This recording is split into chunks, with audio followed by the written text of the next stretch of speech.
بسم الله الرحمن الرحيم.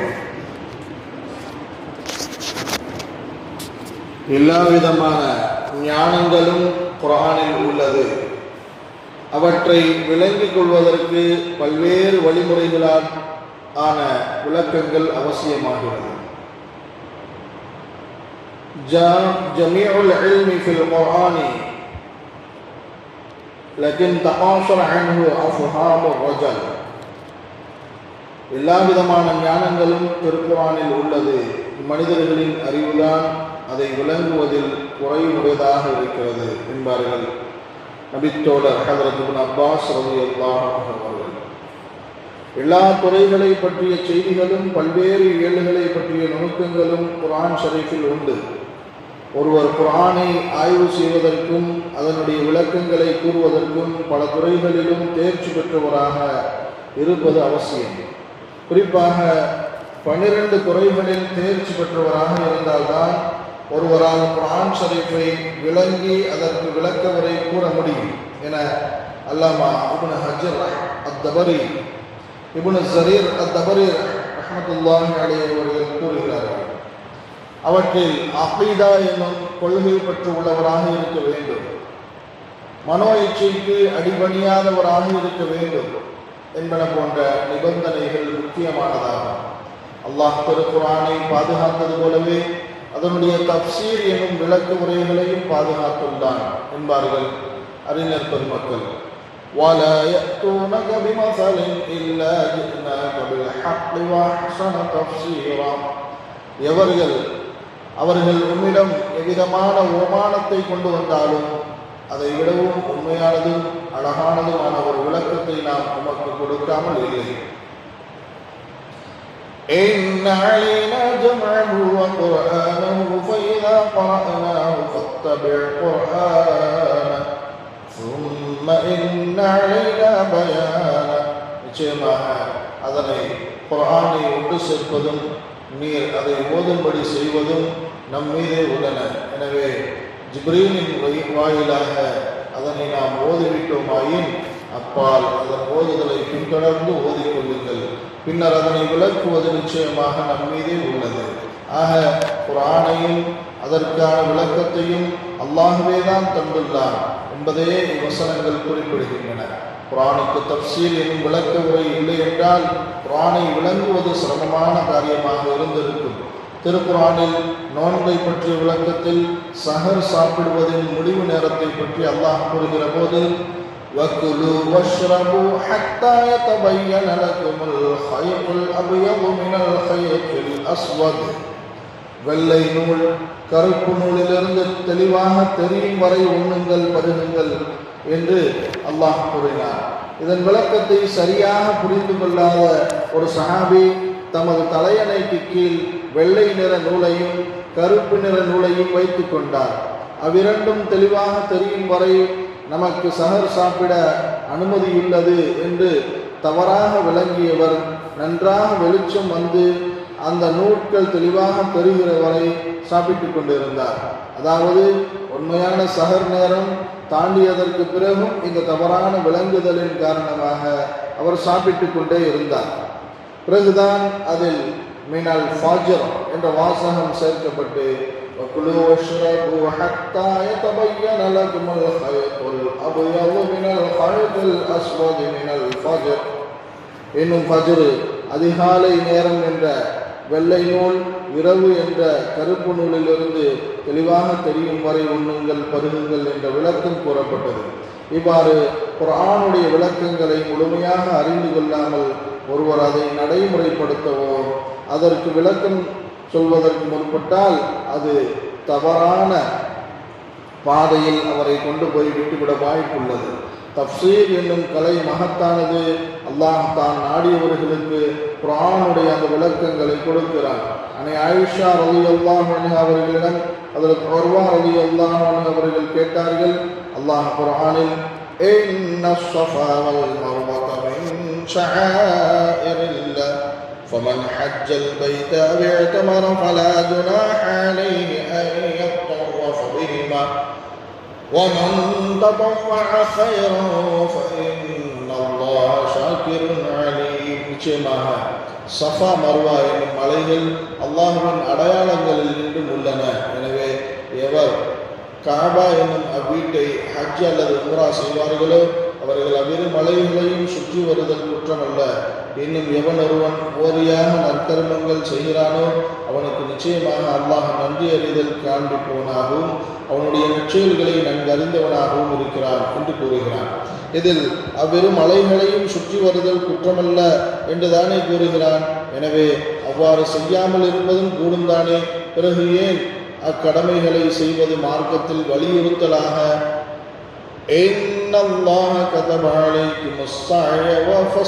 என கூறப்பட்டுள்ளது என்று கேட்டார். அப்போது அந்த ஆயத்திற்கான உண்மையான விளக்கத்தை அன்னை ஆயிஷா ரலியல்லாஹு அன்ஹா அவர்கள் கற்றுக் கொடுத்தார்கள். முன்பு அந்த சஃபா மர்வா குன்றுகளில் ஏற்கனவே சிலைகளை வைத்து வழிபட்டு வந்தது.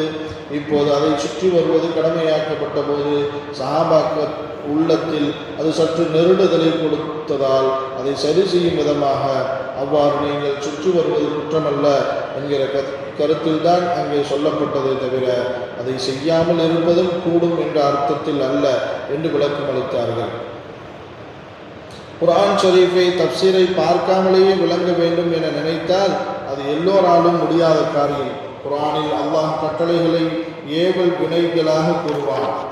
உதாரணமாக தொழுகையை நிலைநாட்டுங்கள், ஜக்காத்தை கொடுத்து வாருங்கள், கடன் கொடுத்தால் அதை எழுதி வையுங்கள். இந்த அடிப்படையில் ஒரு வசனத்தில் وَهُوَ الَّذِي أَنشَأَ جَنَّاتٍ مَّعْرُوشَاتٍ وَغَيْرَ مَعْرُوشَاتٍ وَالنَّخْلَ وَالزَّرْعَ مُخْتَلِفٌ أُكُلُهُ وَالزَّيْتُونَ وَالرُّمَّانَ مُتَشَابِهًا وَغَيْرَ مُتَشَابِهٍ كُلُوا مِن ثَمَرِهِ إِذَا أَثْمَرَ وَآتُوا حَقَّهُ يَوْمَ حَصَادِهِ وَلَا تُسْرِفُوا إِنَّهُ لَا يُحِبُّ الْمُسْرِفِينَ. பந்தல்களில் படரவிடப்பட்ட கொடிகளும் படரவிடப்படாத செடிகளும் பேரித்த மரங்களும் உள்ள சோலைகளையும் புசிக்கத்தக்க விதவிதமான காய்கறி தானியங்களையும் ஒன்றுபோல் வெவ்வேறாகவும் தோற்றமளிக்கும் ஜைத்தூன், ஒலிவம், மாதுளை ஆகியவற்றையும் அவனே படைத்தார். ஆகவே அவை பலனளித்தால் அவற்றின் பலனிலிருந்து புசியுங்கள். அவற்றை அறுவடை செய்யும் காலத்தில் அதற்குரிய கடமையான பாகத்தை கொடுத்து விடுங்கள். வீண் விரயம் செய்யாதீர்கள். நிச்சயமாக அவன் அல்லாஹ் வீண் விரயம் செய்பவர்களை நேசிப்பதில்லை என்று கூறுகிறான். இந்த வசனத்தில் புசியுங்கள், கடமையான பாகத்தை ஜக்காத்தை கொடுத்து விடுங்கள் என்ற இரு கட்டளைகள் வருகிறது. இரண்டுமே கட்டளை வாக்கியங்கள். இவ்விரண்டு கட்டளைகளில் எது ஃபர்லு, அவசியம் செய்தேயாக வேண்டியது, எது ஃபர்லு அல்லாதது என்பதை எவ்வாறு விளங்கிக் கொள்வது?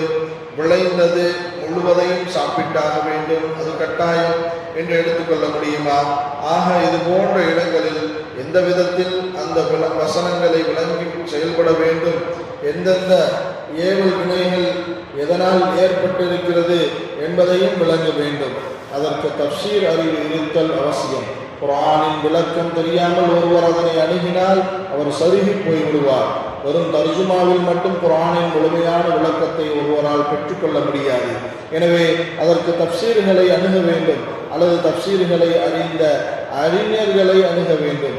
தானாகவே ஒரு சட்டத்தை விளங்கி எடுத்துக்கொள்ளலாம் என்பது எல்லா வசனங்களிலும் இயலாத காரியமாகும். ஒரு ஆயத்திற்கு மிக உயர்வான தஃப்சீர் எதுவெனில் அதற்கான விளக்கத்தை அல்லாஹ்வே கூறிவிடுவான். அதுதான் உயர்ந்த தஃப்சீராகும். உதாரணமாக ذَلِكَ الْكِتَابُ لَا رَيْبَ فِيهِ هُدًى لِّلْمُتَّقِينَ. இது அல்லாஹ்வின் திருவேதமாகும். இதில் எத்தகைய சந்தேகமும் இல்லை. பயபக்தியுடையோருக்கு இது நேர் வழிகாட்டியாகும். இந்த வசனத்தில் குர்ஆன் பயபக்தியுடையவருக்கு நேர் வழிகாட்டும் என்று கூறுகிற இறைவன் அந்த பயபக்தியுடையோர் என்றால் யார் என்பதற்கு அடுத்த வசனத்தில் விளக்கம் கொடுக்கிறார். الذين يؤمنون بالغيب ويقيمون الصلاة ومما رزقناهم ينفقون والذين يؤمنون بما أنزل إليك وما أنزل من قبلك وبالآخرة هم يوقنون. பயபக்தியுடைய அவர்கள் புலன்களுக்கு எட்டா மறைவானவற்றின் மீது நம்பிக்கை கொள்வார்கள், தொழுகையையும் கடைபிடிப்பார்கள். இன்னும் நாம் அவர்களுக்கு அளித்தவற்றிலிருந்து நல்வழியில் செலவும் செய்வார்கள். நபியே, இன்னும் அவர்கள் உமக்கு அருளப்பட்ட வேதத்தின் மீதும் உமக்கு முன்னர் அருளப்பட்டவை மீதும் நம்பிக்கை கொள்வார்கள். இன்னும் ஆখিরাத்தை மறுமையை உறுதியாக நம்புவார்கள். மற்றொரு உதாரணம், فَتَلَقَّى آدَمُ مِنْ رَبِّهِ كَلِمَاتٍ فَتَابَ عَلَيْهِ إِنَّهُ هُوَ التَّوَّابُ الرَّحِيمُ. பின்னர் ஆதம் தம் இறைவனிடமிருந்து சில வாக்குகளை கற்றுக்கொண்டார். இன்னும் அவற்றின் மூலமாக இறைவனிடம் மன்னிப்பு கோரினார். எனவே இறைவன் அவரை மன்னித்தார். நிச்சயமாக அவன் மிக மன்னிப்போனும் கருணையாளனும் ஆவான். மேற்படி வசனத்தில் நபி ஆதம் அலைஹிஸ்ஸலாம் சில வார்த்தைகளை கற்று அதன் மூலமாக பாவ மன்னிப்பு கோரினார்கள் என்று அல்லாஹ் கூறுகிறார். அந்த பாவ மன்னிப்பினுடைய வசனம் என்ன என்ற விளக்கத்தை வேறொரு வசனத்தில் விளக்குகிறார். அதுதான், قال ربنا ظلمنا أنفسنا وإن لم تغفر لنا وترحمنا لنكونن من الخاسرين. அதற்கு அவர்கள், எங்கள் இறைவனே, எங்களுக்கு நாங்களே தீங்கிழைத்துக் கொண்டோம். நீ எங்களை மன்னித்து கிருபை செய்யாவிட்டால் நிச்சயமாக நாங்கள் நஷ்டமடைந்தவர்களாகி விடுவோம் என்று கூறினார்கள் என்ற வார்த்தைகளாகும். இதற்கு இன்னும் 2 உதாரணங்களை பார்க்கலாம். வசனம் எண் 82வது அத்தியாயம் 18-19வது வசனம்.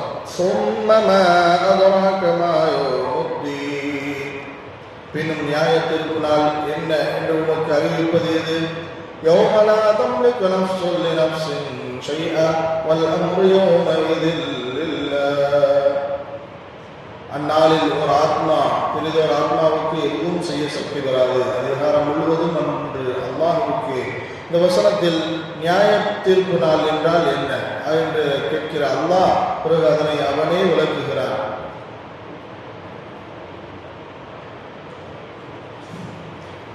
வசனம் 7 அத்தியாயம் 1 மற்றும் வசனம் 69 அத்தியாயம் 4. صراط الذين أنعمت عليهم غير المغضوب عليهم ولا الضالين. அது நீ எவர்களுக்கு அருள் புரிந்தாயோ அவ்வழி. அது உன் கோபத்திற்கு ஆளானோர் வழியும் அல்ல, நேரே தவறியோர் வழியும் அல்ல. ومن يطع الله والرسول فأولئك مع الذين أنعم الله عليهم من النبيين والصديقين والشهداء والصالحين وحسن أولئك رفيقا. யார் அல்லாஹ்வுக்கும் அவன் தூதருக்கும் கீழ்ப்படிந்து நடக்கிறார்களோ அவர்கள் அல்லாஹ்வின் அருளை பெற்ற நபிமார்கள், சித்திகீன்கள், சத்தியவான்கள், சுஹதாக்கள், உயிர் தியாகிகள், சாலிஹீன்கள், நற்கர்மங்களுடையவர்கள் ஆகியவர்களுடன் இருப்பார்கள். இவர்கள்தான் மிக்க அழகான தோழர்கள் ஆவார்கள். இங்கு முதல் வசனத்தில் அருள் புரிந்தவர்களுக்கு நேர்வழி காட்டுவோம் என கூறிவிட்டு பின்னர் வரும் வசனத்தில் அந்த அருள் பெற்றவர்கள் யார் என்று விளக்குகிறார். இதுவே இறைவன் செய்கிற தஃப்சீராகும். சில விஷயங்களை அல்லாஹ் கூடகமாக சொல்லிவிட்டு பிறகு அதற்கான விளக்கத்தை தொடர்ந்து அங்கேயோ அல்லது வேறொரு இடத்திலோ தெளிவுபடுத்துவார். அல்லாஹுடைய தஃப்சீருக்கு அடுத்த தரத்தில் உள்ளது நபி ஸல்லல்லாஹு அலைஹி வஸல்லம் அவர்கள் குர்ஆனுக்கு செய்கிற தஃப்சீராகும். வஅபுது ரப்பக ஹத்தா யஅதியகல் யகீன். உமக்கு யகீன் எனும் உறுதி வரும் வரை உமது இறைவனை வணங்குவீராக. இதில் யகீன் என்பதற்கான விளக்கத்தை நபி அவர்கள் மரணம் என்று கூறினார்கள். எனவே அதன் பொருள் உமக்கு மரணம் வரும் வரை உமது இறைவனை வணங்குவீராக என்பதாகும். சிலர் இன்றைய காலகட்டத்தில் சில வார்த்தைகளுக்கு கூகுள் டிரான்ஸ்லேட் மூலம் பொருள் கண்டுபிடித்துக் கொள்ளலாம், அதை வைத்து தர்ஜுமா செய்து கொள்ளலாம் என்று நினைக்கிறார்கள். ஆனால் விஷயம் அவ்வாறல்ல. ஒரே வார்த்தைக்கு பல அர்த்தங்களை கொடுக்கிற அரபி வார்த்தைகளும் உண்டு. எனவே நீங்கள் அதில் வேறு ஒரு அர்த்தத்தை வைத்துவிட்டால் வசனத்தின் பொருள் பாழாக்கப்பட்டுவிடும். ஸல்லல்லாஹு அலைஹி வஸல்லம் அவர்கள் சொல்கிற தஃப்சீருக்கு அடுத்த அந்தஸ்தில் உள்ளது சஹாபாக்களின் தஃப்சீராகும். சதா சர்வகாலமும் நபி அவர்களோடு இருந்தவர்கள் சஹாபாக்கள். எனவே எந்த சூழலில் எந்த நிலையில் எதற்காக இந்த வசனங்கள் இறங்கின என்பதை இங்கு அறிந்தவர்கள் அவர்களே. எனவே அவர்கள் சொல்கிற தஃப்சீர்கள் குர்ஆனிய விளக்கங்கள் உயர்வானவை.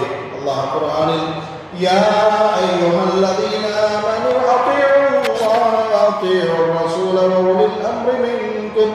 நம்பிக்கை கொண்டவர்களே, அல்லாஹ்வுக்கு கீழ்ப்படியுங்கள், இன்னும் அல்லாஹ்வின் தூதருக்கும் உங்களில் நேர்மையாக அதிகாரம் வகிப்பவர்களுக்கும் கீழ்ப்படியுங்கள்.